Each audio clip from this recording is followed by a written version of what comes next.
सब चीज का संयम होना चाहिए। जब तक जीवन संयमित नहीं होगा तब तक कुछ नहीं कर पाएंगे। संयम चाहिए, नियम चाहिए। सद्गुरु के पावन चरणों में प्रेम चाहिए।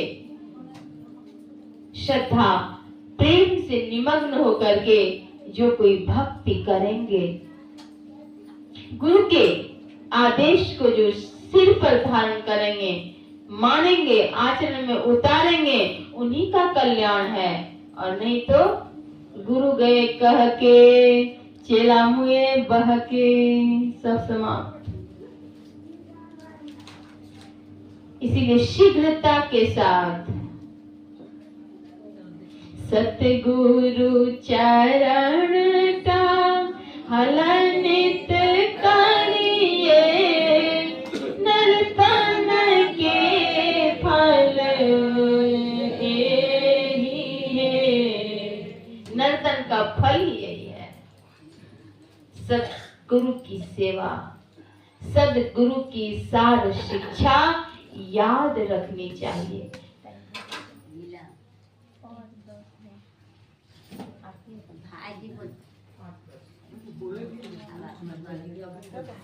तो आज हम लोग सद्गुरु महाराज की अनंत कृपा से सत्संग यज्ञ में एकत्रित हैं, आह्लादित हैं, आनंदित हैं। अपने संत सद्गुरु को याद करके एक लघु संस्मरण सुना करके मैं अपनी वाणी में विराम दे देना चाहूंगी, क्योंकि समय भी अधिक होने जा रहे हैं। एक बार की बात है, हॉलैंड देश की एक महिला जिन्हें की ईश्वर के प्रति प्रेम था। वे चाहती थी कि ईश्वर के साक्षात्कार हों, मिले उनसे। वे अपने घर की सफाई करके नित्य प्रति आसनी बिछा करके बैठ जाती थी और वहां पर याद करती थी, ओह गॉड मुझसे मिलो, ओह गॉड मुझसे मिलो, याद करती थी। रोज इनकी विह्वलता प्रेम और बढ़ती ही जा रही थी।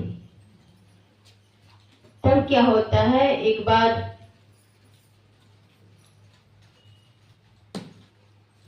आकाशवाणी होती है,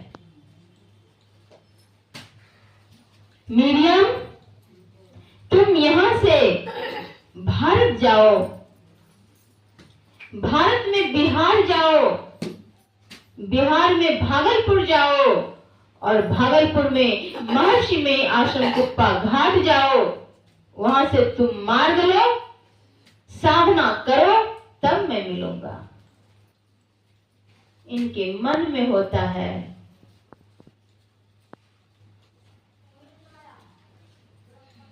ये आवाज कहां से आई? जाकर झट से दरवाजे खोलती हैं। कहां से आई? तुरंत ही फिर आवाज आती है, देखती क्या हो मिरियम, तुम यहां से भारत जाओ, भारत में बिहार जाओ, बिहार में भागलपुर जाओ और भागलपुर में महर्षि में आश्रम कुप्पा घाट जाओ। वहां से तुम दीक्षा लो, तब मैं मिलूंगा। उन्होंने सोचा कि ये मृदुल आवाज कहां से आ रही? 3 बार आवाज आई। तब उन्होंने सोचा, भारत, बिहार, भागलपुर, कुप्पा घाट। झट से जाकर लैपटॉप खोल करके लैपटॉप सर्च किया उन्होंने। भारत, बिहार, भागलपुर, कुप्पा घाट मिल गए। संपर्क सूत्र भी मिला। मन में व्यग्रता और बढ़ती जा रही है कि क्या मेरे पतिदेव वहां तक हमें जाने देंगे कि नहीं देंगे? व्यग्रता बढ़ती जा रही है।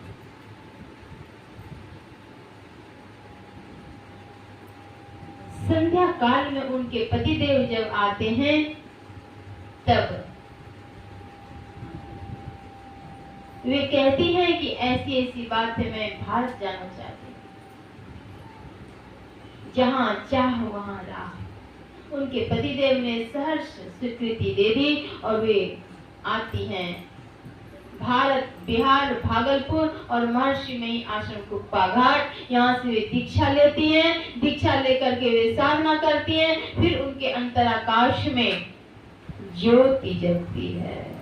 श्री सद्गुरु महाराज की जय। ज्योति जगी जावे, अति सुख पावे, शब्द सहारे काम। ज्योति जगी जावे, जब ज्योति जग जाते हैं तो क्या होता है? सुख नहीं, अति सुख पावे, अति सुख मिलता है।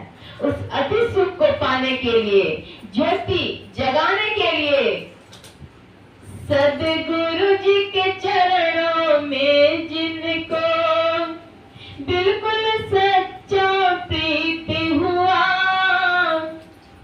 अगर संत सद्गुरु के चरणों में बिल्कुल सच्चा प्रीत हुआ तो क्या होगा? वे मानव है अति बड़े भागी, वे मानव है अति बड़े भागी, उसका पथ प्रशस्त हुआ। सद्गुरु जी के चरणों में जिनको बिल्कुल सच्चा प्रीति हुआ।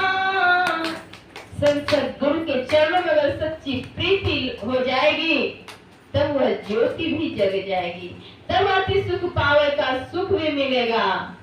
सुख के साम्राज्य में हम प्रतिष्ठित हो सकते हैं। संतमत की 4 साधना है, मानस जप, मानस ध्यान, बिंदु ध्यान और नाद ध्यान। दैनंदिन क्रियाकलाप करते हुए भी, त्रैकाल संध्या के अलावा दैनंदिन क्रियाकलाप करते हुए भी तन काम में मन राम में की भांति मानस जप और मानस ध्यान हम कर सकते हैं। और यह करते हुए भी उन्नति होगी। और जब त्रैकाल संध्या में जब आसनी पर बैठ करके भी जब साधना करेंगे तो और उसमें प्लस हो जाएगा, तो उन्नति होगी, और गति होगी, मन और अंतर मन प्रफुल्ल होगा, आनंदित होंगे और सुख के साम्राज्य में प्रतिष्ठित हो सकेंगे। तब छूटे दुख के देश, तब दुख के देश छूटेंगे।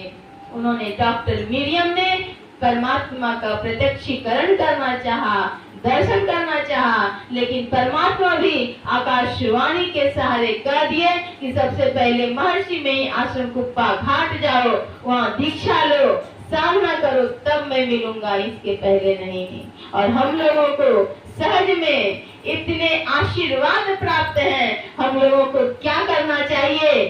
आज करो अभी करो, गुरु चरणों में प्रीत, मन बहकाता बहुत है, यही है इसकी रीत। आज और अभी ही संसद गुरु के पावन चरणों में स्नेह की डोरी बांधे, प्रेम की डोरी बांधे और प्रेम से उनके आदेश के आलोक में अपने को रखें और अपने जीवन को जगमग जगमग बना ले। जीवन ज्योतित हो जाएगा, अति सुख मिलेगा और शांति भी मिलेगी, परम सुख मिलेगा। सबों का कल्याण हो, मंगल हो, अनंत मंगल कामनाओं के साथ मैं अपनी वाणी में विराम देते हुए संत सद्गुरु महाराज के पावन युगल चरणों में 140वीं पावन जयंती के पावन अवसर पर मैं उनके पावन चरणों में अनंत प्रणाम अर्पित करती हूँ। श्रद्धांजलि, पुष्पांजलि, भावांजलि अर्पित करती हूँ। श्री सद्गुरु